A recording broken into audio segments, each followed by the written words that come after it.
Friends, welcome, a formal welcome to Resurrection of the Dead.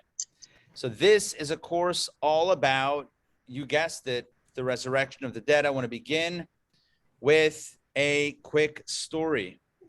Story goes that there's two tailors that are speaking to each other, two Jewish tailors, and one tells the other how much he's looking forward to the resurrection of the dead. He says, you know why? Why, says the other guy, because when everyone's brought back to life, there'll be so many customers. It's going to be amazing for business. It's going to be great for business. The other tailor says, yeah, it might be great for business with a lot of customers, but there'll also be more tailors. So we got on both sides. And the first guy says to him, yeah, but we know the latest styles. All right, friends, this is Resurrection. That was a joke. This is a course all about a very important topic. I am so glad that you are here with me. This is such a special course, and it goes boldly where other courses do not go. We are going to dive very deeply into a topic that few have delved into. The topic, of course, is the name of this course, which is Resurrection of the Dead, known in Hebrew as Techiyat HaMeitim. Resurrection, Techiyat HaMeitim, of the dead. And although resurrection of the dead is a major Jewish concept, which we'll see tonight, very few study it in depth. Why is that so? I have a few theories. I don't know if they're true. I have theories. One theory is, well, maybe it seems a little bit out there, a little bit strange, a little bit, unusual. Perhaps, maybe for some, it doesn't seem to be so relevant. Let me know when we get there, but otherwise, all right, I don't know that I need to know this right now. For whatever reason, we could speculate, but for whatever reason, the resurrection of the dead is somewhat of a neglected subject. And so I want to tell you, that changes tonight. Maybe it was neglected until now, but July 1st, 2021, Intown Jewish Academy, right here, right now, we changed that because we're going to take a deep dive into this topic over the next 3 weeks. We are going to examine the topic of resurrection from beginning to end, from A to Z. We're going to look at the following. Number one, the meaning of the resurrection. Number two, the purpose of the resurrection. And number three, the process of the resurrection. And the goal of this course is not simply informational. Like, it's good information to know, what's going to happen at that future time. No, this course is intended to be transformational, not just informational, but transformational, opening our eyes to new realities that radically benefit and can alter the way we live our lives today. So there's so much to get to. I am super excited. Let's begin. Before we jump into the content, I want to say a special thank you to our course sponsor, Bill and Pam Lewis. Thank you guys for the sponsorship.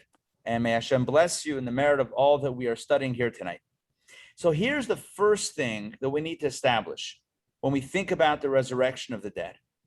And that is, the first big idea is that resurrection of the dead is a core Jewish belief.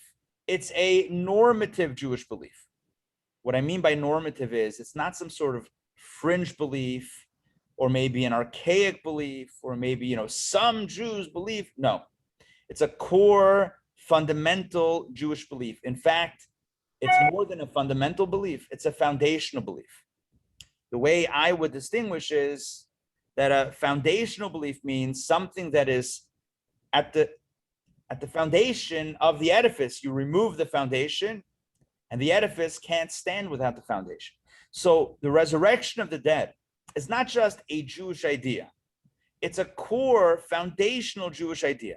And Maimonides famously includes the resurrection of the dead in his 13 articulations of the Jewish faith principles. In his 13 principles of faith, Maimonides includes as number 13 the notion of the resurrection of the dead. Let's jump into the text. I'm going to share all the texts on my screen so that you can see them. We can do them together. We begin with our first we begin with our first text. You can see this in text number 2. This is the liturgy for Ani Mamin. Dr. Maxey, please jump in with text number 2. I believe with complete faith that the dead will be resurrected at a time of the Creator's choosing. Blessed be his name and exalted be his remembrance forever and ever. Thank you. So this is from Maimonides, and it's articulated. Maimonides formulates 13 core foundational beliefs of Judaism. Not 13 mitzvot or 13 ideas, not even 13 big ideas. These are foundational ideas. These are ideas that if you take any one of them away, you don't have Judaism left, right? It's not Judaism. What remains is not Yiddishkeit. And what is number 13? We have it right here. I believe with complete faith that the dead will be resurrected when God chooses. But that's an articulation of faith. Of the 613 mitzvot, only 13 are core faith ideas. And this is one of them. So when we talk about the resurrection of the dead, know this off the bat, it's a big deal. It's a foundational deal. In fact, let's go even further.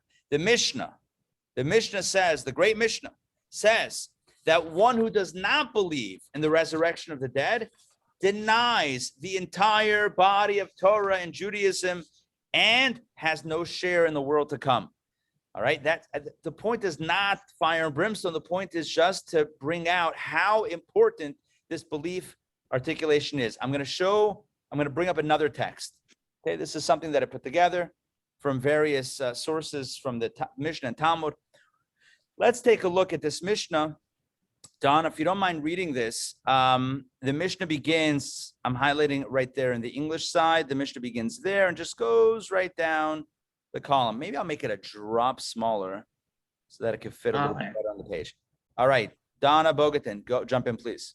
Mishnah, all of the Jewish people, even sinners and those who are liable to be executed with a court-imposed death penalty, have a share in the world to come, as it is stated. And your people also shall be all righteous. They shall inherit the land forever, the branch of my planting, the work of my hands, for my name to be glorified. Isaiah 60:21.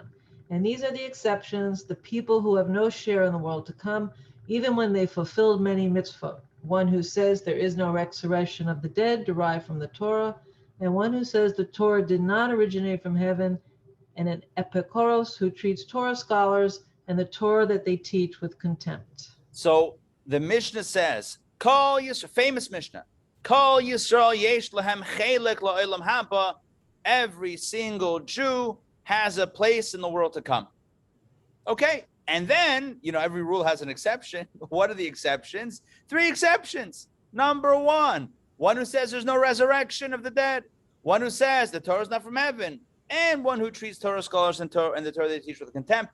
But of course, I'm bringing this Mishnah to focus on this first of the 3 exceptions.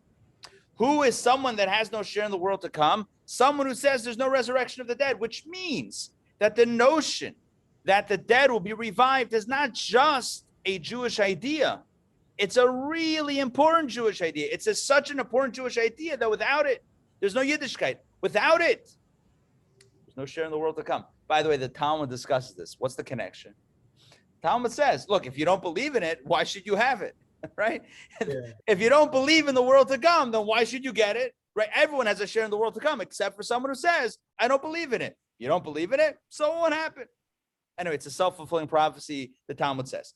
But again, just circling back to the core idea here.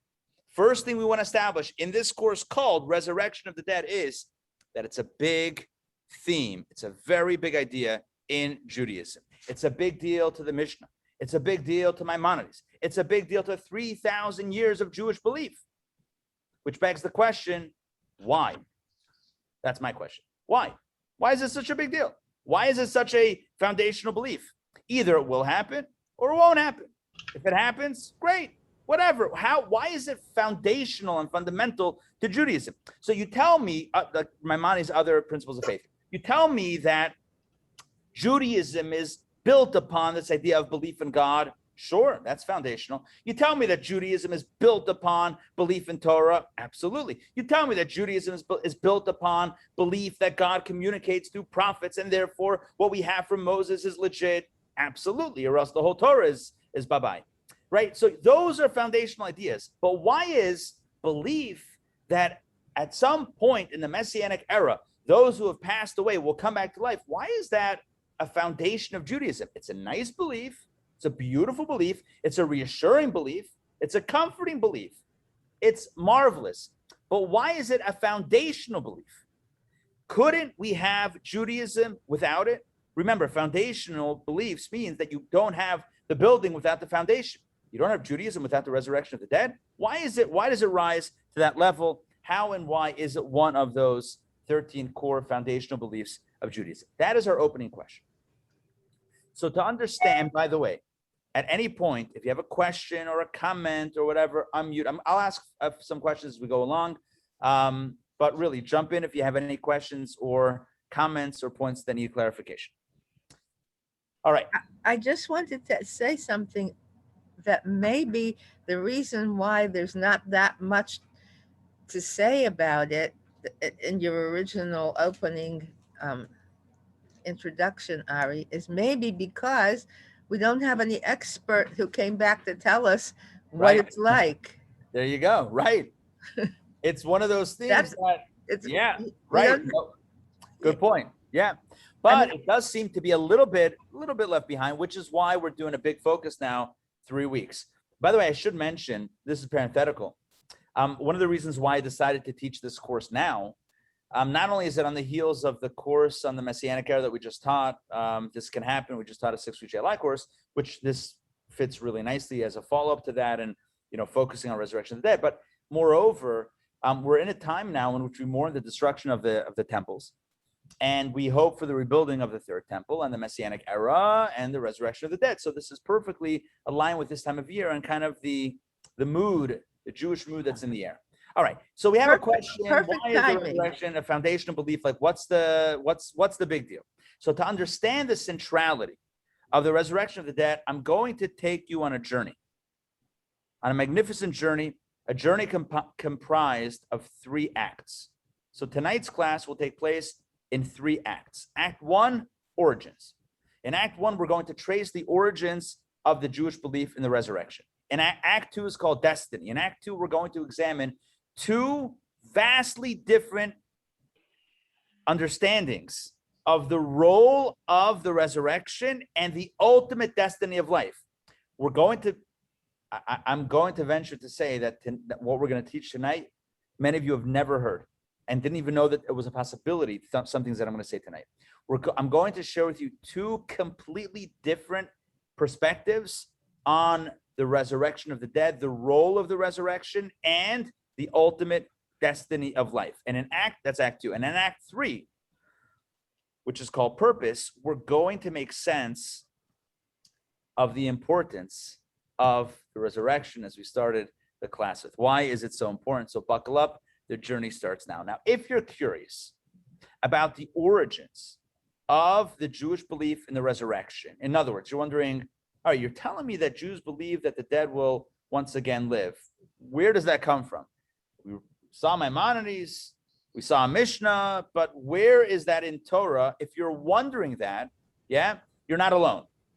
You're not alone. The sages of the Talmud wondered the same thing. When the Mishnah said that everyone has a share in the world to come, except for someone who doesn't believe in the resurrection of the dead, the Talmud asked the obvious question, which is, how do we know about this whole resurrection of the dead in the first place? Raise your hand if you've wondered that. How do we know that the resurrection of the dead is a thing? Yeah? All right. I'm assuming everyone wants to raise their hand, but just, you can't be bothered to get it all the way. All right. Anyway, the point is like this. The point is that it's a question. My hand is tired after today. I'm with you. Yes. So what is the source for the resurrection? The Talmud actually cites a number of answers, and I'm going to share them with you right now. So let's go back to the big screen. And I'm going to share these. Now I'm going to do these texts. The reason is because I want to skip around, and it's going to be too complicated if I try to ask one of you to read it and skip around as I'm having in mind. Okay, take a look at this little paragraph right here. So just so you know, this is coming from Sanhedrin, the tractate Sanhedrin in the Talmud, page 90b. Don't worry. I'm sorry. Don't worry about that little 2 over there. It's Sanhedrin 90b. Do you guys still see the page with the Rabbi Yochanan? Yes? Yes. Yes. Okay. Yeah. Here we go. Rabbi Yochanan says, from where is the resurrection of the dead derived from the Torah? That's the $1 million question. And he answers the following. We're going to have upwards of 6 answers. Here's answer number 1. It is derived from the verse as it is stated with regard to truma of the tithe, which is one of the gifts that the agricultural gifts that farmers would give to the Kohen. It says, and you shall give the truma of the Lord to Aaron the priest. So it says, when you have a field in the land of Israel, you should give truma, you should give a gift, God's gift, but you should give it to Aaron the priest. So the rhetorical question is, and does Aaron live forever? Does Aaron exist forever so that one can fulfill the mitzvah by giving him the truma of the tithe? What does it mean? You shall give the truma of the Lord to Aaron the priest. Aaron passes away at some point. How do you keep on giving it to Aaron? So, but is it not so that Aaron did not enter the land of Israel, the only place where the people would give him truma? In other words, the Aaron himself didn't end up going into Israel, so Aaron would have never received a piece of All truma. right. So he would never receive the gift because he was never a Kohen in the land of Israel where this practice is done of giving truma from the field. True. So rather, the Talmud answers, the verse teaches that Aaron is destined to live in the future and the Jewish people will give him truma. In other words, Aaron will come back to life, resurrection of the dead, and in the future, he will receive the truma. From here, it is derived that the resurrection of the dead is from the Torah. Here we see an allusion. Now, it's not clear. The Torah doesn't say, oh, by the way, in the future, those who have passed away will come back to life. It doesn't say that clearly, explicitly, but what it does say, it says it implicitly. The fact that the Torah says you give the truma to Aaron, and Aaron never got truma in his lifetime because he was never in Israel. So how do you give him truma? Indicates, according to Rabbi Yochanan, that there will be a resurrection of the dead. He'll live again in Israel, and he will receive the truma. That is source number 1. That is source reference number 1 for where we know the resurrection from Scripture. Second, yes. It could also mean by giving it to his sons or his grandsons or great grandsons, you're giving it to Aaron. That's the other way of reading it. I mean, it's not. But then you're disagreeing with Rabbi Yochanan. Yeah. I hear you. I hear you. I'm just kidding, Mark. No, right. So yes, correct. You could have read it as not literal, but figurative. You give it to Aaron the Kohen, i.e. someone from Aaron's family, from the Kohen, 100%. And honestly, if you and I were reading that, that's what we would have said. Rabbi Yochanan says, but if you read it literally, what does it mean? It's an allusion. It's a hint. Future resurrection of the dead. That's one source. Let's take a look. In other places, it says Aaron and his sons, doesn't it? Oh, good. So, right, maybe we could look, if we looked a little bit more carefully at Torah, we might say, wait a second, when it means general gifts, when it means Kohanim in general, from the Kohanim priestly family, it might usually say Aaron and his sons, which include future generations. Here it says Aaron only, exclusively. Good. So maybe that's an extra reason why Rabbi Yochanan says it's got to be about the resurrection. Good. Excellent. I love that. Let's continue inside and look at the second. We have 6 sources. I want to run through them a little bit quickly because we have so much else to cover. This is just some background information so we know where it comes from. The next text is right here, same page, 90b in Sanhedrin. It is taught in a Braita that Rabbi Simai says, from where is the resurrection of the dead derived from the Torah? Where do we know this? It is derived from the verse that is stated with regard to the patriarchs. Listen to this. God says, I have also established my covenant with them, the patriarchs, to give to them the land of Canaan. God says to Moses, this is to Moses, that I established my covenant with them, the patriarchs, Abraham, Isaac, and Jacob, to give them the land of Canaan, the land of Israel. Did God ever give them the land of Israel? Nope. The phrase to give to you the land of Canaan is not stated, as the meaning of the verse is not that God fulfilled the covenant with the patriarchs when he gave the land of Canaan to the children of Israel. Rather, it is stated to give to them the land of Canaan, meaning to the patriarchs themselves. From here is derived that the resurrection of the dead is from the Torah, as in the future the patriarchs will come to life and inherit the land. God says to Moses, I made a promise to the patriarchs to give them the land, not to give you the land. So therefore tell Pharaoh, let my people go, to give them the land, which means the patriarchs will get the land. When did the patriarchs get the land? When Mashiach comes in the future time, resurrection of the dead, patriarchs will come back to life and they will inherit the land. That's source number 2. Source number 3. Let's skip a little bit. Let's start from the heretics. Heretics asked Rabbi Gamliel.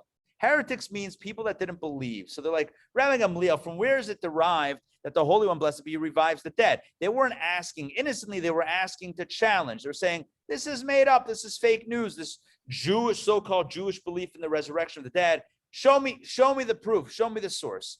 Rabbi Gamliel said to them that this matter can be proven from the Torah, the 5 books of Moses, from the books of the prophets, and from the writings, Tanakh, in all 3 sections of Torah, or all 3 sections of Jewish scripture, Torah, Nevi'im, and Ksuvim, Torah, the prophets, and the writings. There are indications. Now, they didn't accept the proofs from him, but that's because they were heretics. So, of course, they're not going to accept it. They're going to have a challenge. But let's see what Rabbi, what Rabban Gamliel answered them. He brought 3 different proofs.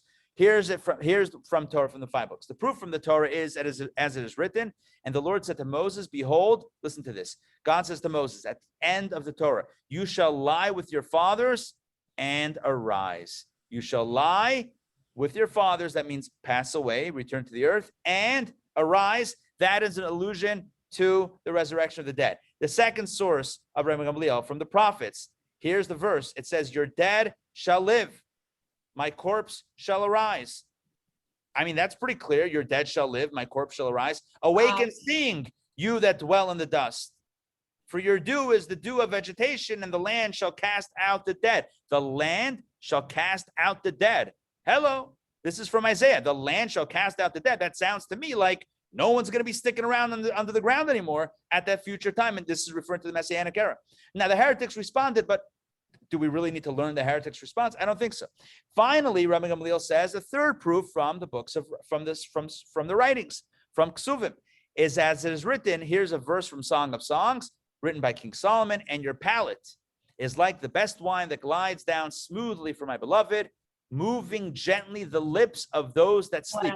Moving the lips of those that sleep means those that sleep refers to those who have passed on. Moving gently the lips of those that sleep means that those who are sleeping, those who are in the earth, their lips will move once again. This is an allusion to the resurrection of the dead.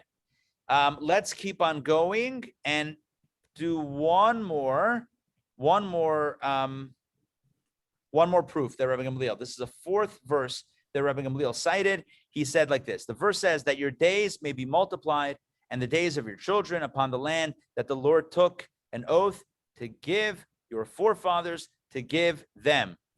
To give you is not stated, rather is stated to give them, to the patriarchs, which means in the future, the patriarchs will come to life, similar to what we said before. A final source, this is the last one I'm going to do. I just want to show you the various sources, in case you were wondering, how do we know this thing even exists? Here are some allusions, not clear, but these are all, you put them all together, you have this indication that clearly there's this thing in Judaism about resurrection. Here's the final proof that I want to share with you tonight. It says, but you who cleave to the Lord, your God, every one of you is alive this day. So the Talmud asks, wasn't it obvious with regard to the children of Israel whom God was addressing that every one of you is alive this day? That seems extra, right? You who cleave to the Lord, your God, every one of you is alive this day. Obviously, everyone's alive because they're alive. Rather, the meaning of the verse is, even on the day when everyone is dead, you will live. Just as today every one of you is alive, so too in the world to come, every one of you will be alive. Again, a reference to the resurrection of the dead, or an allusion, a hint to the resurrection of the dead. So I showed you just now, from the Talmud, Tractate Sanhedrin, 90b, this is the famous source, the go-to place in Talmudic literature for the resurrection of the dead is what I just shared with you. I wanted to go back to the core. And the Talmud says there are scriptural sources. We did 6. I think we did actually 7 of them throughout scripture, throughout the Torah, throughout the books of the prophets, and the writings as well that speak to the resurrection of the dead. Okay, so far so good. So we know that there's this thing. So we've established, yes, that resurrection is well sourced in Judaism and Jewish scripture. Great. But now we need to understand the role of resurrection. So Act 1 was origins. Act 1 was, how do we know this even exists? Well, we've already established, hopefully we've established that. Act 2 now is, what is the role? What is destiny? What does it look like? We need to understand the role of resurrection altogether. Think about the following. The resurrection of the dead means that in the end of days, in the Messianic era, those who have lived and passed on will return. They're going to come back. More specifically, what this means is that their souls, the souls of those who live, will come back into their bodies, will re-inhabit their bodies. That's the meaning of the resurrection of the dead. It sounds wild. It sounds like fantastical, right? Almost too good to be true, perhaps. Right. But it's also a bit baffling, and I'll tell you why it's baffling. Listen to the following argument that I'd like to make. Why is the ultimate reward, the ultimate destiny of life, a state of being where souls come back inside bodies? Why are we romanticizing the physical reality? Wouldn't it make more sense that the ultimate end game, the ultimate destiny of life, in other words, the culmination of life, should be a state where souls are disembodied, souls are not back in bodies, where souls are living free, unencumbered, uninhibited, unlimited by the restraint and the restrictions of physical, corporeal life? Wouldn't a soul be best suited to live its best spiritual life? Hashtag, this is like almost an Instagram hashtag, living my best spiritual life without a body. So why send a soul back inside a physical case? In other words, understanding that there's a foundation. Let me just go step by step what we covered tonight so far. Understanding that the resurrection of the dead is a foundational Jewish belief. Understanding that it's well sourced in scripture, right? So this is a thing. This is going to happen. We believe it's going to happen. So my question is simply this: why? Why are we bringing all the souls back into bodies? Wouldn't it be better if all the souls got together, kumbaya, without bodies? Why let the bodies ruin the ultimate spiritual party? Remember, at the end of days, this ultimate time, this ultimate destination of reality, it's going to be the perfection of life itself. Why will the souls be schlepped? I'm using the souls, schlepped. I'm using the word schlepp, be schlepped back into a body. It seems like a downgrade. It seems, frankly, like a downgrade from the soul. So let me give you an example. So you have Moses, right? Imagine Moses. Who's greater than Moses? Greatest prophet that ever lived, most humble person on the face of the earth. I mean, Moses, right? He's the bomb. He's the dude. Moses passed away, what?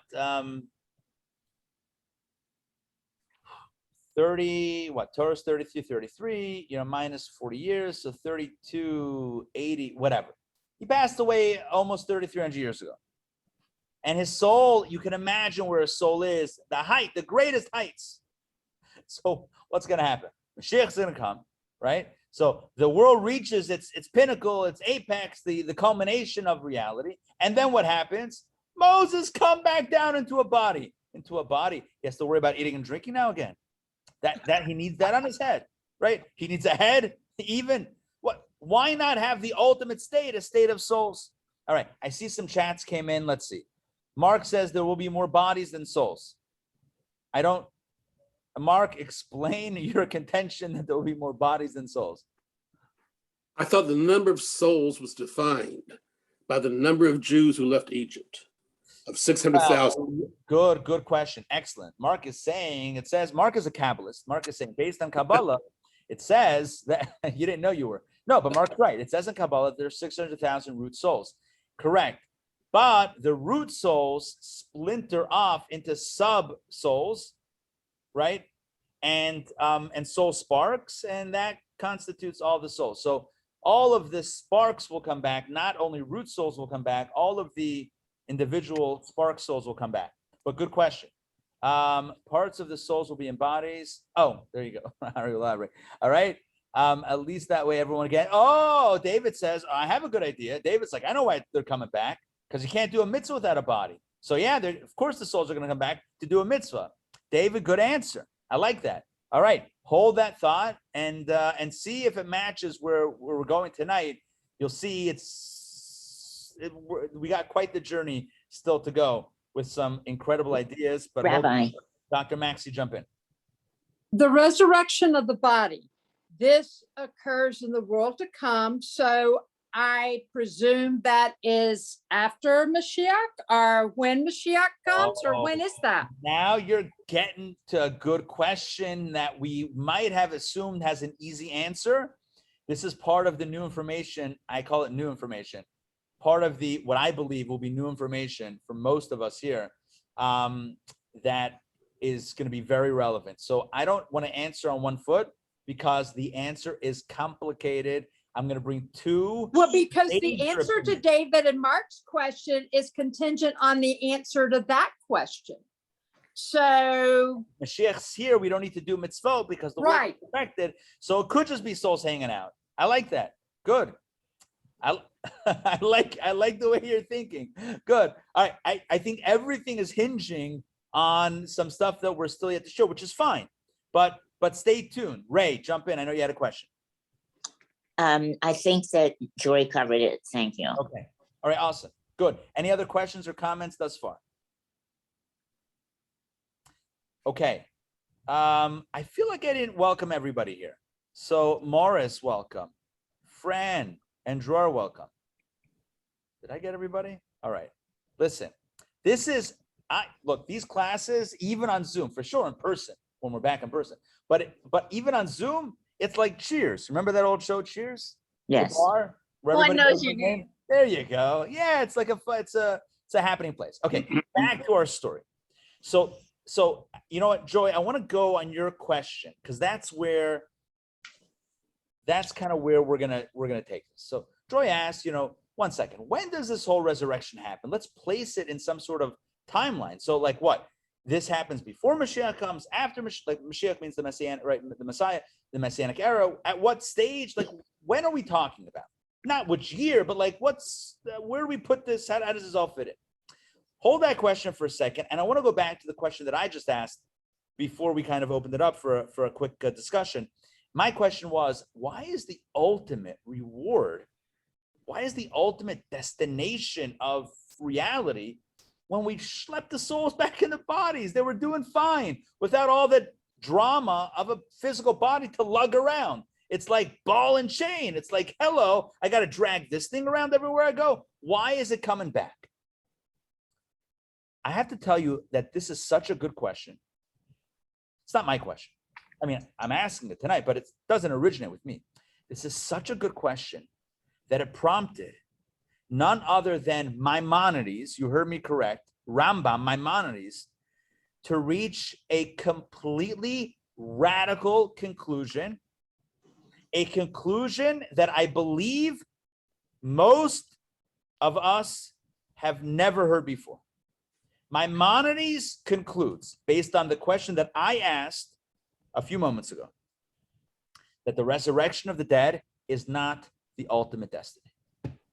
That's it. You heard what I said. Maimonides claims that the resurrection of the dead is not the end game. It's not the final frontier or the final destination. The culmination of everything is not the resurrection of the dead. I'm going to try to simplify Maimonides' approach. Oh, let me just time out. We're going to have two opinions, Maimonides and Nachmanides. So stay tuned for a dissenting opinion, but we're starting with Maimonides. Maimonides says, based on the fact that it doesn't really make sense that you would take a soul, schlep it back into the body and say, you've now arrived, that's it, you reached the top of the mountain. How is a body the top of the mountain? It's not, according to Maimonides. What's going to happen? So Maimonides gives us the following timeline. Again, Dr. Maxey, this is going to be Maimonides' understanding of where this fits in. You ready? Okay. He says, Mashiach is going to come. The Messianic era is going to arrive. And then, so that's step one, Mashiach. Step two, resurrection of the dead. So Mashiach is going to arrive, the Messianic era. Then we're going to have the resurrection of the dead, where all those that have passed on will come back into bodies. And then, get this, and then everyone's going to die. What? Yeah. I literally told you like 5 times tonight, not you only, but I told all of you tonight that this is going to be mind-blowing. Maimonides says that Mashiach is going to come. Everyone's going to come back to life. And then everyone is going to die again. What does that mean, that everyone's going to die again? That means simply this. All of the souls will separate from their bodies. Not souls don't die, right? I mean, just to clarify, when I said everyone's going to die, it doesn't mean that's the end. It just means the soul will once again separate from the body. Souls are life. They can't die. Life doesn't die. So the soul will once again separate from the body and live on in eternity in that pure soul, body unencumbered state. Are you with me on this? On Maimonides? Yes? Before any questions, do you understand what I'm saying? Yes? Step 1, Mashiach. Step 2, resurrection. I don't have 3 hands. So awkward. Step 3, souls leave again. And that's it. Pure spiritual bliss. Rabbi? Soul floating for all eternity with all of its soul friends. And that's it. That is Maimonides. Donna, jump in. Yes. I'm just, can you please clarify when the soul, or before it, initially when it comes down, it goes into a body, an existing live body? No, it's original body. Oh, so the I should have clarified. Sorry. The resurrection of the dead means that the soul goes back to its body. And you might now you might be wondering, well, how do we know where it's body? Like how do we know? God's got this. We're going to talk about that next week's class. The process. We'll talk about the loose bone and the dew of resurrection. We're going to get there next week. I mean, get there. Whatever. We're going to talk about it next week. Halavai, right?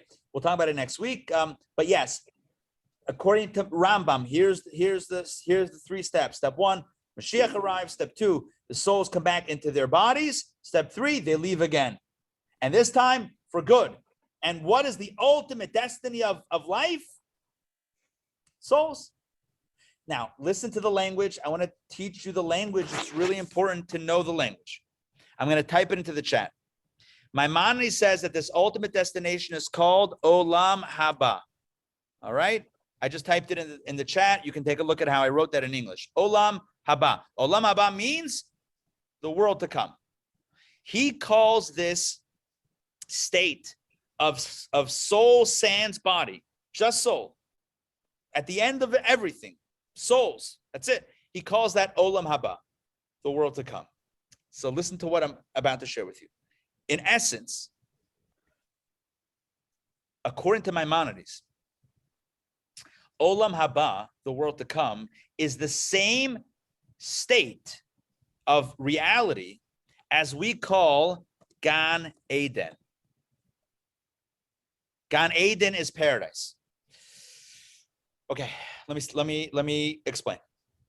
Right now, as it exists now, before Mashiach's not here yet, as it exists right now, a person lives on this earth, a soul comes down into a body, lives 120 years, please God, and then it comes time to separate, to decouple. So the body goes back to the earth and the soul goes where? So this is not a course on the afterlife, on what the soul's journey is, because we've done that multiple times. But where does the soul go? You guys, a lot of you have taken courses with me about this. We've done multiple courses on this. Where does the soul go after its time on earth? It goes back. Heaven, paradise, whatever you want to call it. In Hebrew, we call it Gan Eden, right? It goes through a process of cleansing. We call it Gehinnom. It goes through the cleansing stage, maximum 11 months, right? And then it goes to Gan Eden, to paradise.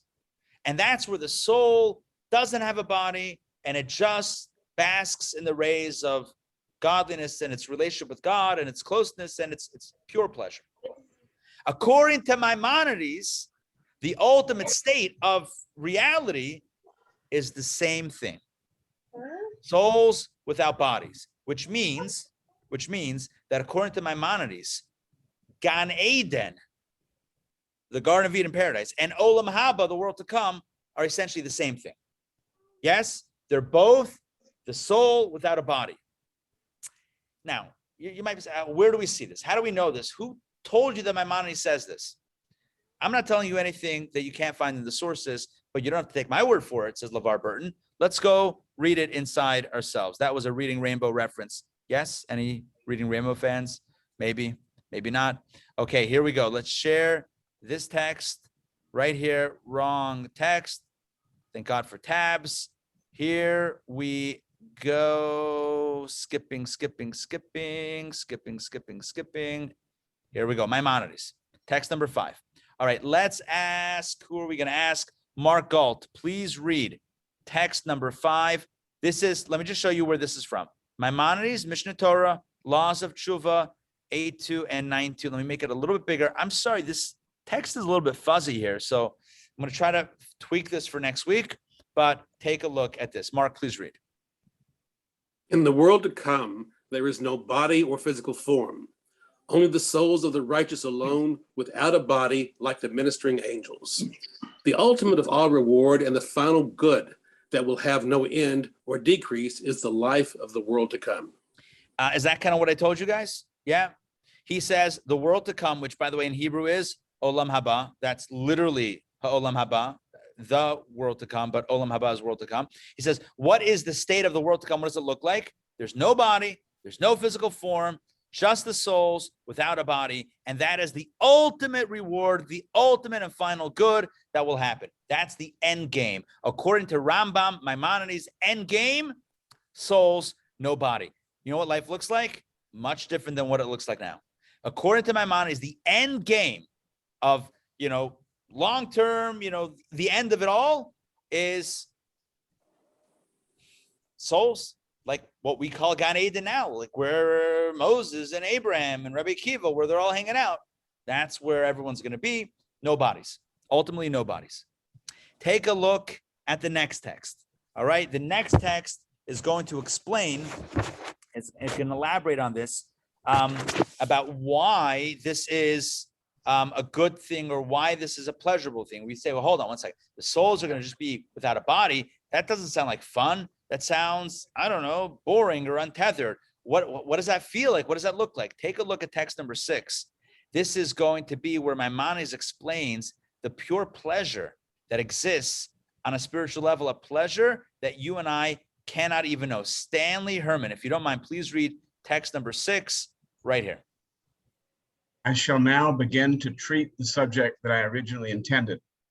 Know that just as a blind person can form no idea of colors, nor a deaf person comprehend sounds, nor a castrated man feel the desire for sexual intercourse, so the bodies cannot comprehend the delights of the soul.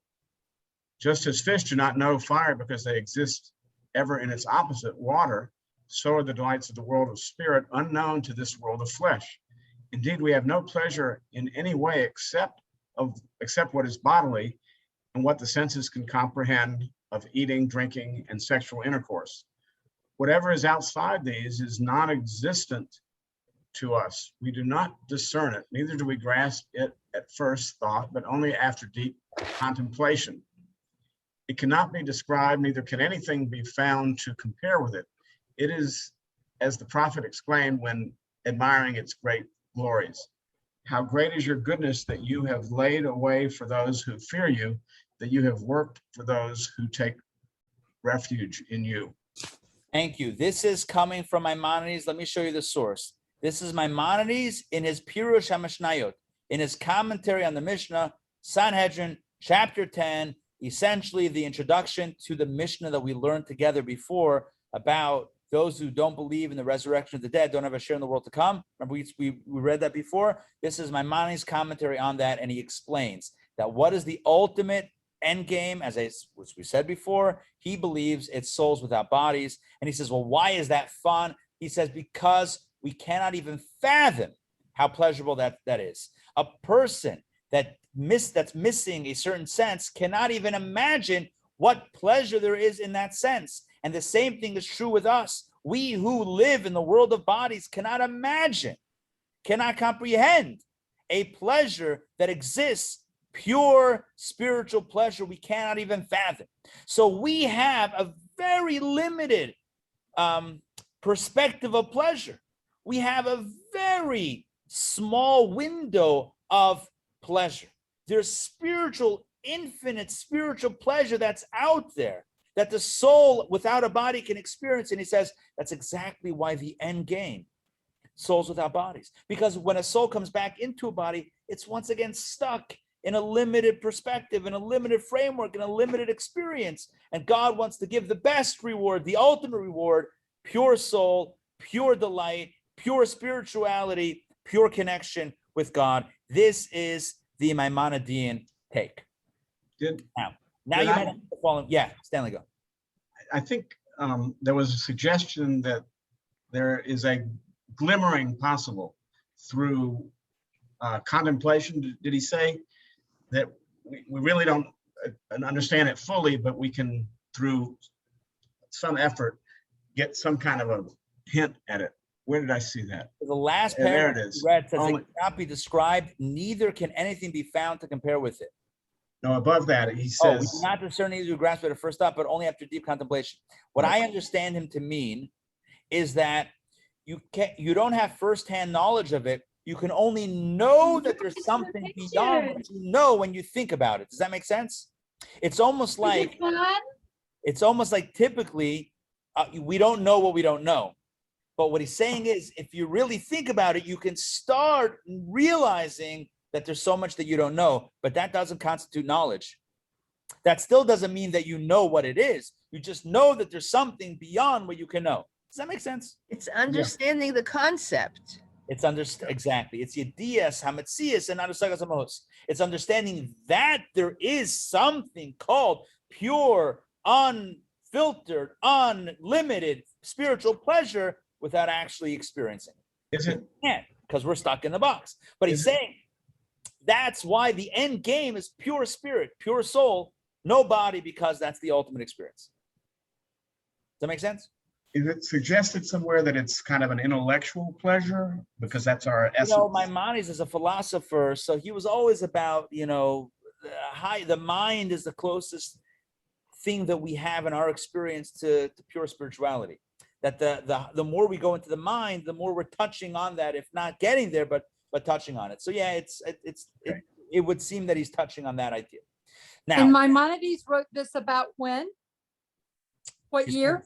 Maimonides lived in the what? But about what time would he have written this? 1100s, I want to say he lived. Let me see. Hold on one second. Let me. Later in his life, do you think? When in his lifetime? Maimonides, by the way, I know this isn't what you were asking. He was born in 1135 and passed away 1204. So he lived in the 1100s. But when in his lifetime did he write this? I am not sure. I'm honestly, you could probably Wikipedia it and find out. Maybe it'll tell you which books he wrote first, but maybe not. I'm not sure.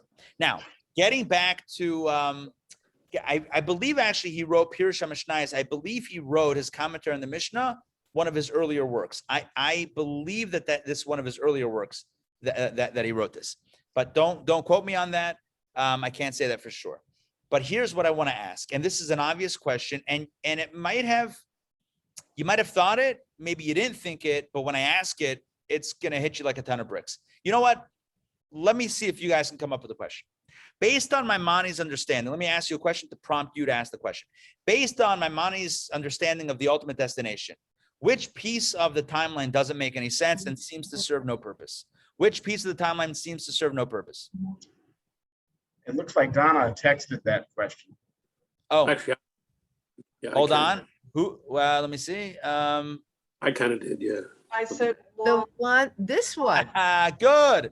Why the resurrection of the dead? So it spends time on earth to get whatever it needs to get, and then it goes up in heaven, and then Mashiach's going to come. All souls are going to come back again, and then they're going to go back away. That seems like a round trip for nothing, right? So the fact that we live, that the souls come down once, fine, all right, whatever. But then you're saying when Mashiach comes, they're going to come back down again, only to leave again? Why would it need that trip? In other words, this course is called Resurrection of the Dead. The course is called, right? It's all about Tchiyat HaMeitim, resurrection of the dead. And so the core question now is, according to Maimonides' understanding, why is there a resurrection of the dead? Why would the dead come back to life only to become disembodied again? Because you have to sacrifice the sacrifices to Aaron a Kohen. Because the people have to talk with their lips. I mean, you can't disallow the proofs. Right. I hear you. No, so you're saying because it says in the scripture that it has to happen, so that's why it has to. But that's just saying because we have indications that that's the way it's going to happen, so we know that it's going to happen. But I'm asking from a conceptual place, from a place of the way Maimonides sees it. If you ask them a question, listen. Well, hold on. You have to understand. There's another completely different way of looking at this, which is Nachmanides, which we'll get to in a moment. That's the second opinion. This is first opinion. So you have to justify, Maimonides has to justify his way of thinking all the way through. And therefore we can ask the logical question, and you can't really say, well, the scripture says it, because the scripture, you can understand everything a different way. So if you want to understand it this way, you have to explain, you have to justify why this would happen. Now, what I'm asking, the question I'm asking is actually a question that commentaries ask. The commentaries on Maimonides, this is a huge topic in Jewish learning. This topic that we're exploring tonight is a major topic. The machloket, the dispute between Rambam and Ramban, between Maimonides and Nachmanides. This is one of the biggest topics of dispute about Judaism. So Maimonides caught a lot of flack on this because according to his timeline, he's all about, ultimately just souls, no bodies. So then why Techiyat HaMeitim? Why resurrection? So I saw a beautiful answer that's given that says that perhaps the Maimonides' way to answer would be that the experience of the soul, the pleasure, the spiritual pleasure that the soul enjoys is commensurate, is based on the amount of mitzvot that it did in this world. So like a person in their lifetime, so everyone does a certain amount of good, brings a certain amount of light into the world, and then passes away. And then the soul in Gan Eden, in paradise, has an experience based on the experience that it had here. It has the spiritual experience above. So what is in the future time? So what happens? All of the souls that are up there come back down. Why? Because remember when this happens, it's in the Messianic era. The Messianic era, there's no evil. So you can do all sorts of mitzvot without any resistance. And that means you can pump up, not like it's a video game, but you can pump up the high score really high to then propel the soul to this incredible space above, so that when it ultimately, the end game of just the soul without a body, it's not limited to what it earned in its original experience on earth. It now has a second chance to boost it to a higher level. Does that make sense? Mm-hmm. Sort of? Okay. Now, this is all, I'm giving you like a whole world of understanding according to one opinion. This is all Rambam. It's all Maimonides. But there are serious problems with Maimonides. And as I've told you before, he's not the only game in town. Typically, by the way, what Maimonides says is halacha. Rambam typically is, what he says, that becomes the law, and that's accepted. But not always.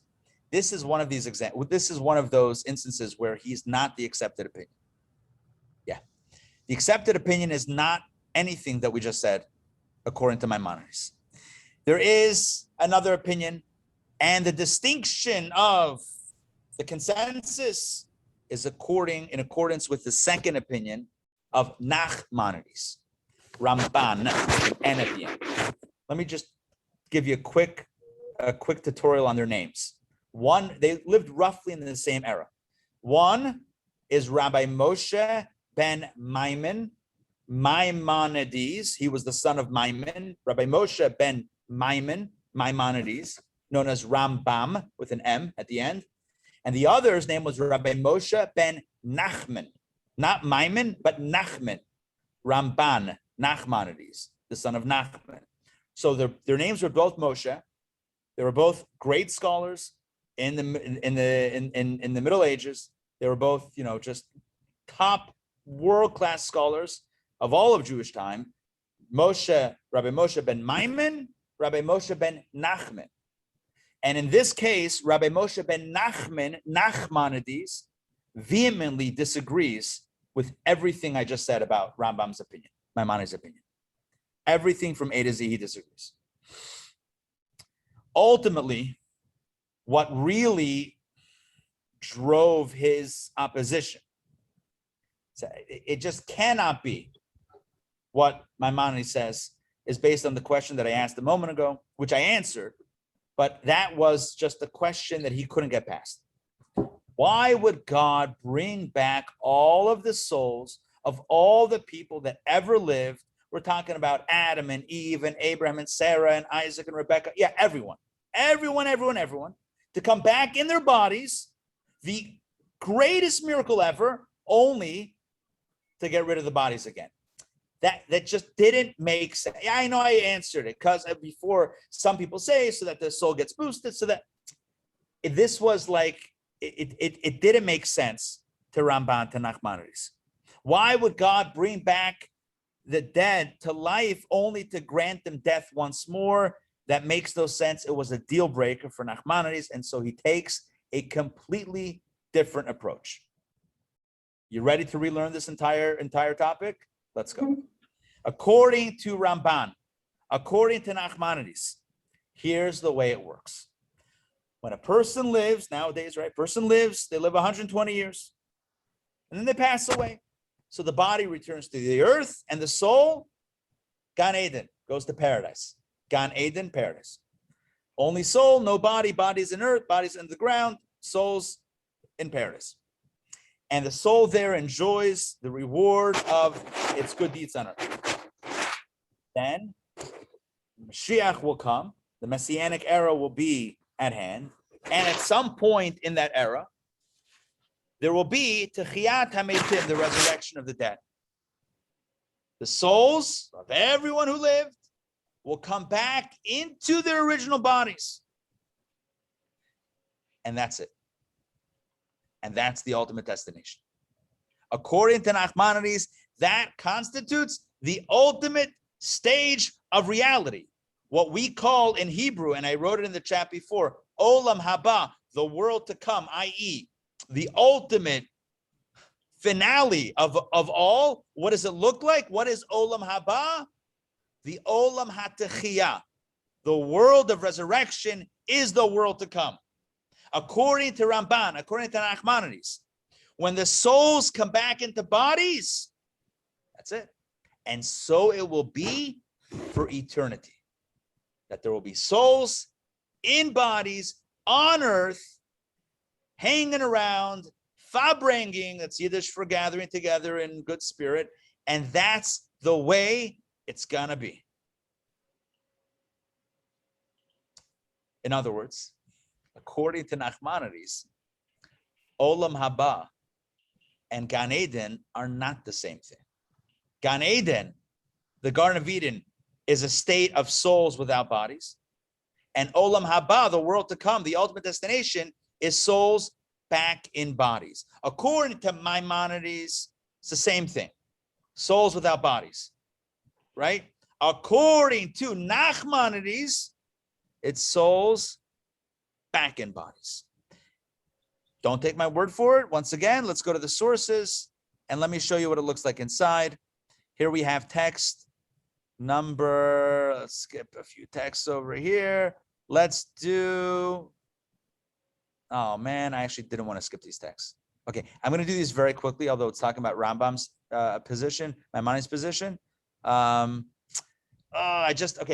must read this. Again, Maimonides, okay, I know we already moved away, but here we go. The resurrection of the dead is a fundamental principle transmitted to us by Moses, our teacher. However, Rambam writes, Maimonides writes, bear in mind that all people must eventually die, dissolving and returning to the matter from which they were formed.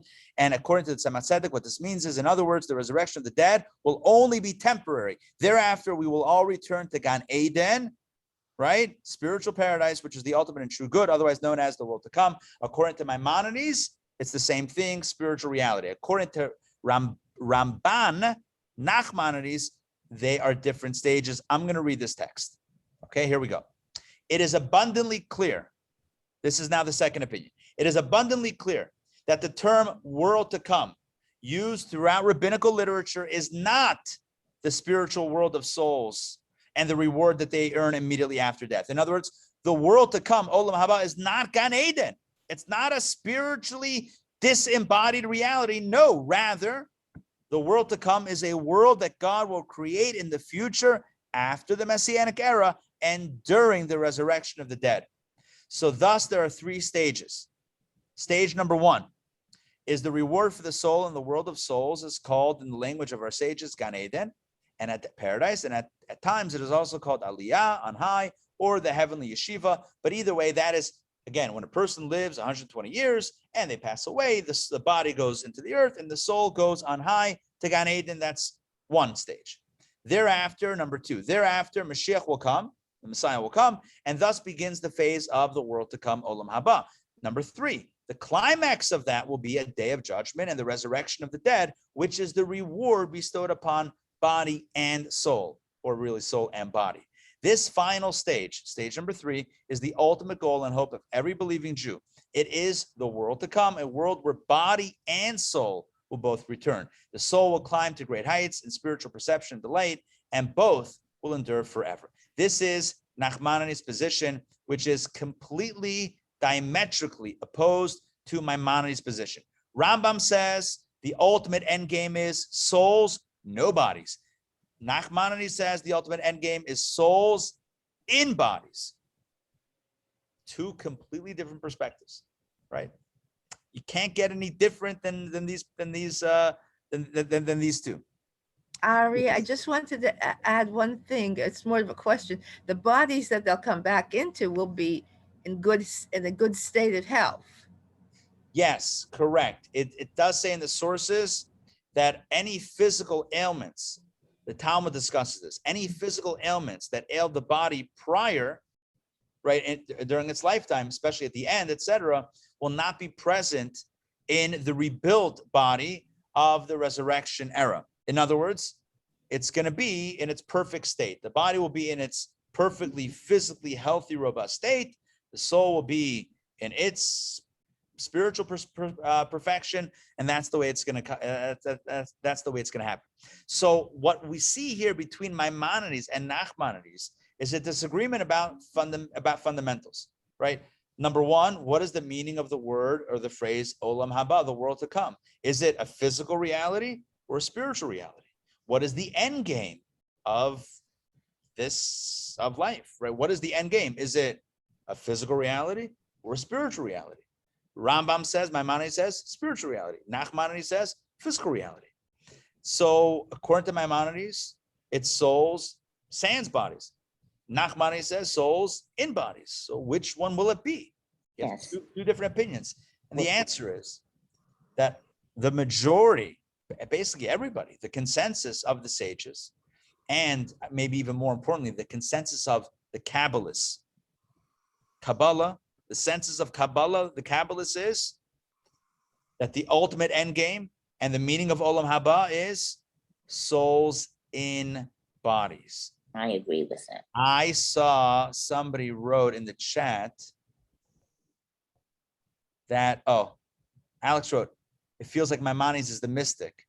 What's ironic and maybe even super perplexing, which is going to be the final step of today's class, is that the Kabbalists, the mystics, sided with Nachmanides, who takes a seemingly reduced perspective. Like the ultimate is that the souls come back in bodies, and that sounds like a bit of a downer. It's like Maimonides, as Alex writes, sounds like the mystic. Maimonides sounds like, oh, the souls, no bodies. The souls are just going to do their thing, and that's it. So here's the deal. Here's the deal.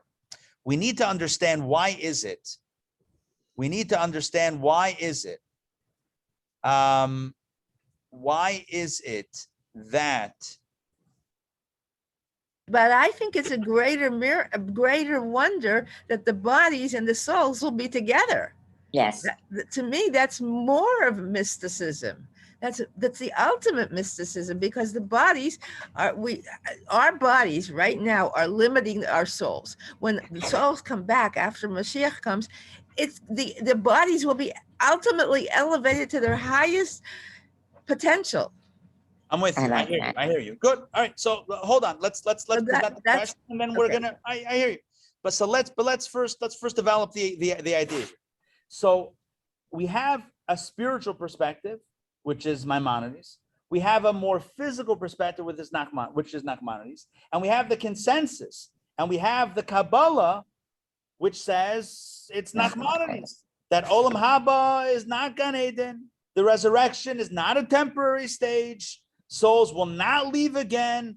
They're not going to head back to heaven. They're going to stay here, married with the bodies for all eternity. Yes. So Good. all of this is good, and all of Yes. this is fine, but ultimately we're back to where we started. I asked the question, one of the original questions in tonight's class, I asked the question, and that is the question that bothered Maimonides, which is why he said what he said. The question is, how does it make sense that the ultimate reward will be souls back in bodies? Isn't it a downgrade for the soul? Wouldn't the ultimate experience for the soul be pure spiritual bliss without the trappings of the body, without the trappings of physical life? Isn't the body bringing the soul or holding the soul down? So this question brings us to our final point, to the big finish. If we want to understand the ultimate destiny of life, if we really want to understand what Olam Haba is, we need to understand the purpose for why all of this was created in the first place. And the answer that Judaism teaches, the answer that Kabbalah and Hasidic philosophy declare, is that the reason why God originally created all of this, and if you've been in any of my classes for even, a few times, you know that this is a point that comes back again and again. The reason why God did all of this creation is so that you and I, transform this world into a home for God. God wanted us to transform a space of darkness into a space of light. Let's take a look at a beautiful text from the Rebbe on this. This is going to be text number 9. Here we go. Text number 9. Let's ask Ray. Ray, did you read yet? I don't think so. Ray, jump I in. didn't, but I can't read that print. It's too light. No, I know, and I feel bad. It is a little bit of a wonky print over here, so I'm going to read it. So here we go. The Rebbe says, "This is what God wanted, to conceal and hide his eternal light, so that thereafter, through a lengthy process of spiritual evolution, a lowly material world could be created. God wished that humans should work to make a home for him in that world, to transform darkness into light and realize the abundance of light that comes specifically from a place of darkness. What then, you may ask, is the purpose of this superior light that comes from darkness? The answer is, so is what God wished, and it transcends all reason." This is actually a quote from the Alter Rebbe, the founder of Chabad. I said the Rebbe, it's the Alter Rebbe, the first Chabad Rebbe. In his work, Likutei Torah, Discourses on the Holiday of Rosh Hashanah, he explains that what did God want? What is the purpose of creation? What is the purpose of life? What is the purpose of existence? To transform this world from a dark space to a light space, to transform this world into a home for God. That's why we're here. Now, you might ask, he says, I love this last paragraph. You might ask, well, what's the purpose of that? Why did God want it? And the answer is, why did God want it? Who knows? But that's what God wants, right? This is what God wished. It transcends all reason. Go figure it out. You ask somebody, you like chocolate or vanilla? They say chocolate. Why do you like chocolate? Why do I like chocolate? I like chocolate. It's what I want. It's what I like. God wanted to create a world that's a dark space, and he put us here to make it light. And he wants us to do it. And that's why we have the Torah.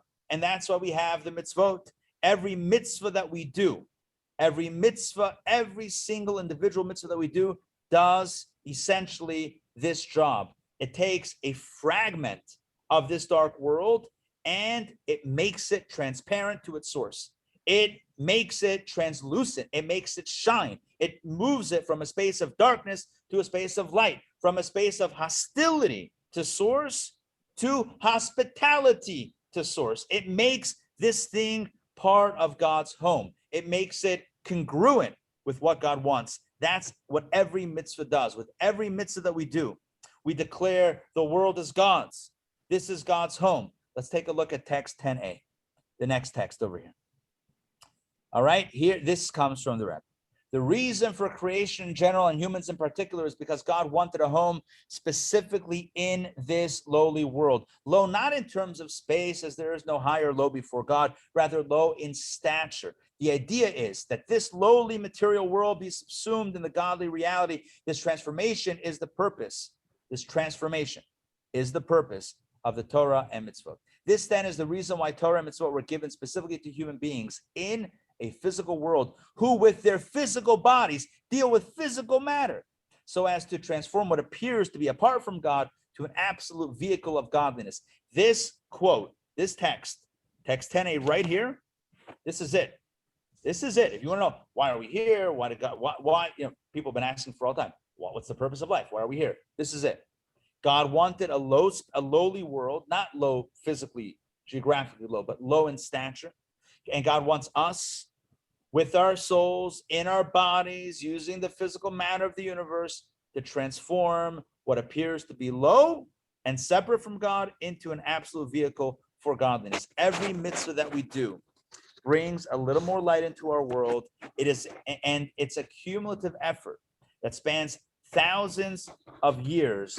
Each person doing good deeds, doing a mitzvah, one after the other. And how many mitzvot do each of us do? We do tens and hundreds of thousands of mitzvot in our lifetime. One mitzvah, another mitzvah, another mitzvah. And after all of these years and after all of this cumulative effort, it all culminates with Mashiach. That is what the Messianic era is. We discussed in a recent course. The Messianic era is when the job is complete, when the darkness is fully transformed, when all we see is no more, we no longer see the darkness. We no longer see the world as an opaque entity that covers and conceals the divine truth, but rather something that is transparent to the source. You look at the world and you see God immediately. You see, this is not a world, this is God's world. This is not a tree, this is God's tree. This is not a body, this is God's body. When all we see is God, that's Mashiach. The very world itself will bespeak its creator. In the Messianic era, essentially then, all physical matter itself will begin to shine.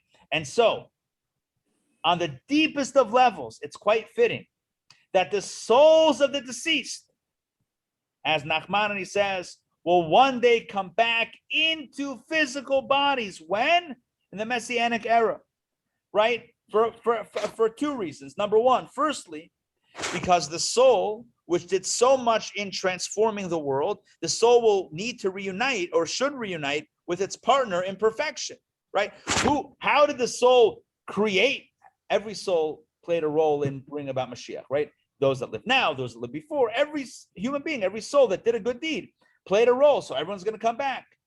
So how do you leave out the bodies? The bodies played an integral role in perfecting the world, because you couldn't have perfected the world physically without a physical body. A soul can't do a mitzvah. A soul can't give tzedakah. A soul can't wrap tefillin. A soul can't light Shabbat candles. Have you ever seen a soul? Exactly. Can a soul hold a candle? It can't. Can it strike a match? Nope. You got it. So how does it work? Through a body. So of course it's going to come back in the body, because that's its partner in perfection, right? That's the basic understanding. But much deeper than this, at the time of the Messianic era, when the world begins to shine, when the world finally is honest and transparent to its source, the bodies also will shine, having been transformed to a pure vehicle for the soul's expression. No longer will the body be a hindrance to the soul. At that time, it will be a pure and perfect partner with the soul.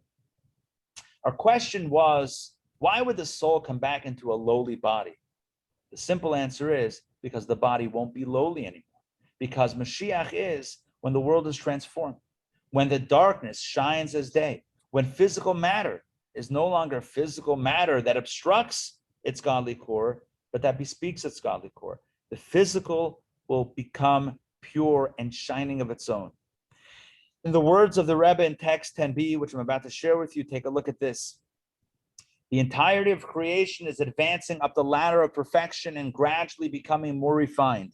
In terms of world history, this elevation has 3 rungs: the present era, the Messianic era, and the resurrection of the dead. In the first era, the period before the advent of Mashiach, the world is preoccupied with a constant battle between the forces of good and evil, and sometimes the forces of good triumph, other times the opposite. During the second era, the Messianic era, the battle against evil will have been won and we will be redeemed. In the third period, the period of the resurrection of the dead, evil will be utterly eradicated. I'm going to explain the difference. In the second era, the war is won, but the enemy is still, still there, still present, even if not powerful. But in the third era, which is why it takes a little bit of time, the era of Techiyat HaMeitim, the resurrection of the dead, evil will be completely eradicated, no trace of darkness. The world will know neither sin nor death. We will then receive unimaginable and incomprehensible reward. This reward will be granted to the soul in a body. Why? For at that time, the original purpose for which the universe was created will have been fulfilled, to create a home for God in the lower worlds. And what is the expression of that? When do you know that God is indeed found in the lowest of the low? When the bodies will live forever also. The soul living forever makes sense because the soul is spiritual. But for a body to live forever, for a body to live in perfect concert with the soul, that means the body is a special thing. When does that happen? When Mashiach comes. So my friends, we've learned a lot today. We explored the source of the Jewish idea of the resurrection of the dead as discussed in the Talmud. We went through the various 6 or 7 sources in scripture. We discovered tonight 2 completely different perspectives on what the resurrection is, when it will take place, what it means. We talked about Maimonides' position, that it's a stepping stone for a spiritual future. That was Maimonides. Nachmanides, who says, no, it's the end game, is the resurrection. And we learned why, in the ultimate analysis, it is the physical experience that expresses the very messianic transformation. Nothing says Mashiach and physical transformation more than the resurrection of the dead, more than a soul living in perfect harmony with a body, without the body holding it back. And so, my friends, from all that we've discussed tonight, to me at least, the lesson is abundantly clear. And the lesson is that Judaism has a radical take on life itself. This is not a class about what's going to happen. This is a class on what is happening and what is the reality that is right in front of us today. Judaism has a radical take on life itself right now. You see, the rest of the world believes that there's an absolute divide between spirit and matter. The world believes that, people believe that the world is not holy and it's not getting holy, which leads to one of 2 polar opposite approaches. There's the hedonistic approach and the aesthetic approach. There's the hedonist and the ascetist. Both are founded on the same core belief that the world is dark and it ain't getting any lighter. So one camp, the hedonist, says, well, spirituality is there. The world is here. Let's enjoy it. Forget spirituality. Live and be merry. Enjoy and indulge. And when we're gone. But enjoy it in the moment. That is the hedonistic perspective. There's a divide. Enjoy life. The opposite approach is from the same perspective. There's a divide. This world is messed up. We got to escape it. This is the escapism path. This is the path of spiritual beliefs that say to be a spiritualist, you have to vow to separate from the world. You can't live a physical life. You can't live a material life. You can't engage in physicality and be holy, right? Some spiritual beliefs, some religious beliefs say that if you want to be the pinnacle of spirituality, you can't lead a physical existence. So whether it's that expression or whether it's meditation, going up on a mountaintop, forget the world, I'm going to separate from the world to have a spiritual moment, have a spiritual connection. The idea here is, whether it's Western religions or Eastern religions, the typical religious perspective is the world is messed up. Let's get out of here. The hedonistic expression is spirituality is somewhere else. I don't know about that. Let's enjoy what we have in front of us. But both, they're polar opposite expressions, but they're founded on the same core perspective, that there's a dichotomy between spirit and matter. Judaism has a radically different position. Judaism says dichotomy, separation, mechitza. Who said? Who said separation? Who said dichotomy? Where does it say that? Judaism says the world is ready to be a home for God. And that's our job, not to indulge in materialism or to run away from it, but to channel, to harness the material world for a higher purpose, which means, let me say this very simply, get a job, earn lots of money, and do good things with it. Shop and buy and cook good food and use the energy to do a mitzvah. So it's not indulge for the sake of indulgence, nor is it run away from physical experiences to be holy. No, it's engage in the physical, go all in for a higher purpose. That's what makes this world a home for God. That's what transforms the universe to a space of light. And it's also what ultimately transforms the human body into a pure vehicle for the soul. Judaism tells us that our job is to infuse spirituality into our physical activities. And that is our mandate. That's how we transform the world. And that's why when the soul will come back into the body, that's why that is for eternity. After all, there's no better place for the soul to be than in a place in which even the physical is transparent and translucent to the spiritual. It's no surprise then, to answer our original question in today's class, it's no surprise then that the resurrection of the dead is one of the foundational tenets of Judaism. I asked before, why is it a foundational belief? It's a belief. Okay, you take away God, you take away Torah, you take away Moses, you don't have Judaism. But take away resurrection of the dead, seems like everything should stand fine. Seems to be like an idea. But why is it a foundation? It's a foundation because it reveals the greatest truth in our lives. It reveals the purpose of everything. Without the resurrection of the dead, you and I might believe that the purpose is to escape this world, that the purpose is not transformation, but escapism. And that's not why we're here. Ultimately, the voting powers, and I'm not on the board of I don't have the power of the vote. The voting powers voted that Nachmanides is correct, that Ramban is correct, that souls come back in bodies. Why? It teaches us a message about life. This life is meant to be lived to transform the world into a better place. Thank you very much for joining me tonight. For lesson number 1 of Resurrection of the Dead, I hope you enjoyed it. I hope you found it meaningful. I hope you found it inspiring. There's one message. There's one message. Make it shine. Make this world shine. Transform your space, your time, transform your world from where you are, starting with your own body, into a home for God. And that's what makes this world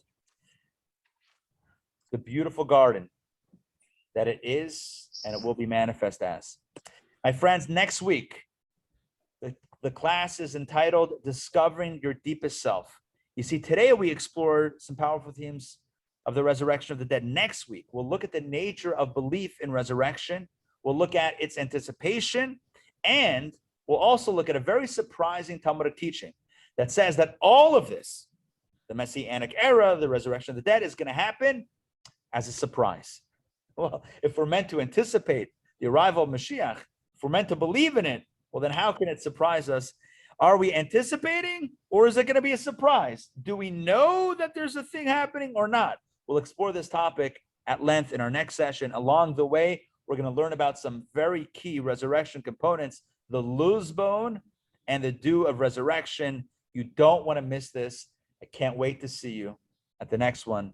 Same bat time, same bat channel, next week, Thursday at 8 p.m. All right, let's stop here. and we can break for questions and answers. Jump in. If there's anything that you want clarified, or you want to add a point or question a point, feel free to jump in. I have one addition. Yes. He said timeline. Yes. In other words, the sequence of events. Correct. I can't give you a year. I wish I could give you a year. Yeah, I know the year. The year is 5781 this year, right? That's what we believe in every day, that it's coming. So how long is it going to be? I've seen sources that say 40 years after Mashiach comes, there's going to be the resurrection of the dead. But my understanding is that it's not necessarily 40 years. No, It doesn't have to be. It's not a hard 40 years. It could be, 40 is, as we all know, right? 40 is a very symbolic number. 40 years of traveling the desert, 40 days of this. And 40 is very symbolic. So it could be all sorts of meanings with that. But yeah, so it's not exactly a timeline, but more of a sequence of events. Maimonides says Mashiach, resurrection, death, essentially, souls. And Nachmanides says Mashiach, resurrection, the end. That's it. Nothing else afterwards. I'm checking the chat, by the way, but unmute in the meantime if you have any questions. Mark is asking a good question. Until the temple is rebuilt, many mitzvot can't be performed. Correct. Which is why we need that temple stat. Where's Mark? Is Mark here? I don't see Mark. All right. Someone tell Mark that he's got to build a temple. Let's go. Mark, get on this. Get on this, bro. All right. Other questions? Is he a Levi?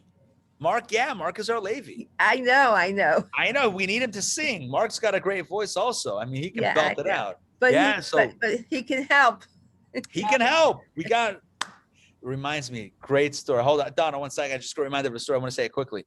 There was the coach of the Harlem Globetrotters. Remember the basketball team, the Harlem Globetrotters? They had a Jewish coach. His name was, I forgot. Anyway, they had a Jewish coach. I think they had different teams, but the one based out of New York, Long Island. So he was there at his home in the 1970s or 80s, probably 80s. And he's watching one night on cable and he sees there's a Farbrengen because they used to broadcast the Farbrengens live because Chabad leverages technology. Oh, guess why? Because the world needs to be transformed. So technology is not, there's no mechitza between technology and spirituality. You got to leverage technology for a higher purpose. Are you with me on this? Zoom creators, do you know why you created Zoom? I'll tell you why. It's for this right now, but I digress. Back to our story. So this guy is watching, this coach of the Globetrotters is watching this Farbrengen, and he doesn't know Yiddish, but there are some subtitles, and he's like, this is amazing. So he, the next opportunity, he drives down to Brooklyn. He lives in Long Island. He drives down to Brooklyn, and he says, I want to meet the Rabbi. Like, I got to meet this guy. They're like, well, it's not so easy to meet with him. He says, they arrange a meeting. And or maybe he sees him on the way to synagogue, like walking through the building on the way to synagogue, and he stops him and he says, Rebbe, I'm a coach. And without missing a beat, the Rebbe says, perfect, we need a coach here. And that was it. He was known as coach. He was literally at the Farbrengens, he's known as coach. And he was the guy when what the Rebbe said at the Farbrengen, I don't know that coach understood the Yiddish and the depth of the intricate talks on Kabbalah and Jewish philosophy. But I'll tell you this, when it came to the singing, because all the talks were punctuated with songs in between, when it came to the singing, coach was right there. You can Google, I feel like I want to Google this. Okay, I'm not going to do it right now. Lubavitcher Rebbe, coach, Globetrotters. You'll see the story written up, and you may even see some video clips. This guy was all in. You should see him. He's unbelievable. What's my point? I have no idea now. My point is that we need everybody. Everyone has a role. Everyone has their talents. Everyone needs to be on the team. We need a forward. We need a center. We need a shooting guard. We need a point guard. I may have said that twice. We need a coach. Everyone's got a place in the team. All right. Next question, Donna. You had this. Yes. So we saw the big picture today, but if we look at it individually, we can visualize our own lives differently. I mean, not towards an end, but towards a continuum. I feel like we should pack our suitcase, Donna, you got this. You should know that throughout Jewish history, people would pack their suitcases. This is not a joke. Not a joke. I have a friend who actually bought a donkey. Okay, all right, that I've never heard. The full disclosure, that I've never heard. I think the donkey is for Mashiach, but maybe they're okay. Anyway, You got me there. But as far as packing bags, 100%. I got to tell you something else. Maybe I want to save this for next week. Okay, let me just drop this idea. If the body we're here, right? We're here. I think we're all here, right? We're alive. So it wasn't Abe Gottlieb. It was if you don't mind, somebody Google. I know that you guys want to see me the whole time. Sure. But someone open up a tab here and Google Harlem Globetrotters or Rabbi, Harlem Globetrotters coach, Chabad, something like that. Oh, Abe Sachs, maybe? Was it Abe Sachs? Is that the guy? Anyway, someone Google it and let me know what you find. But back to our story. Donna, listen to this. If our bodies are here now, right? And they will be back in the future. The Lubavitcher Rebbe and the coach. Fire truck. So what that means is essentially that eternal life, right? There's this continuum that death is a temporary experience. The Lubavitcher Rebbe and the coach. Death is a temporary experience. Yeah, Elmo is a red character on Abe the Saperstein. Who is it? What is it? Abe Saperstein, she said. Yeah, it says what is less known as the razzle-dazzle comedic showmanship was the idea of British-born Jewish businessman Abe Saperstein. He was a leading figure from the 20s to the 50s, or you're looking at somebody later? Somebody later. This guy is Abe Sachs. Abe Sachs. We got him. Abe Sachs. All right, my friends. The reason you told the story was because I said that Mark is a Levi, and so you wanted and we need a Levi. We need a Levi to help. So we need a coach. The Rebbe said we need a coach. We need a coach. So that's 100%. why you told that story. Yes, that is correct. I have a picture of him. That's it. But you know what? Hold on. I think I want to pull up a video of him. Give me a second. Okay. Here. Give me a second here. Let me pull it up by me. You couldn't know. Hold on. Oh, there we go. Oh my gosh, this is so inspiring.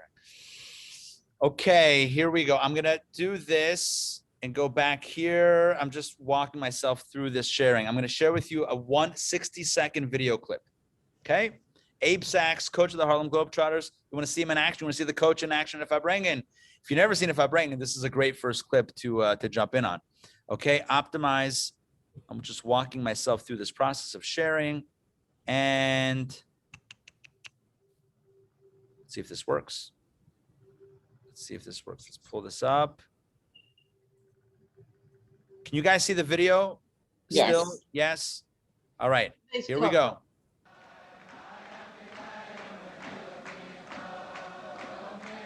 He used to write to the Rebbe very often about his feelings and what he was going through. Despite of whatever he's going through, Kapi Chutz, you couldn't know. Anybody who saw him at the Farbrengen would think that life was peaches and cream. Everything was beautiful for him. That's our coach. Nicht nur das dort nicht onrieren in Mai sein in der Simcha shel Mitzvah.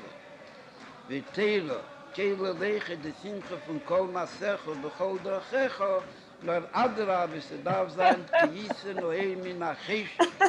Die Schas Meister soll stehen haben na Simcha wie Teilas Emes verlangt. Das ist a Simcha Mitzvah. You guys see that? Yes. He's the coach. Yes. Rebbe said we needed a coach, and that was it. And by the way, what that clip alluded to, what you saw in kind of like the voiceover and whatnot, that conversation is that he had sorrows in his life. He had challenges, and you know what? At a Farbrengen, you saw him. He was the coach. He was like leading the charge over there. Anyway. All right, my friends, I think we'll wrap up. It's great to see you all. I hope that you enjoyed tonight's class. It's Thursday night. So what do we have tomorrow? We have Daily Power Parsha. And I hope to see you guys. We have a class tomorrow at noon. Then Shabbos, Sunday morning, Kabbalah and coffee. Otherwise, have a wonderful Shabbos. good rest of the week and lots of blessings. And let's make the transformation happen. All right. We'll see you guys. Lila Tov. And a safe 4th of July. Yeah, safe. That's true. 4th of July, right? Happy and safe 4th of July. Take care, everybody. Bye. Thank you very much. Pleasure, pleasure.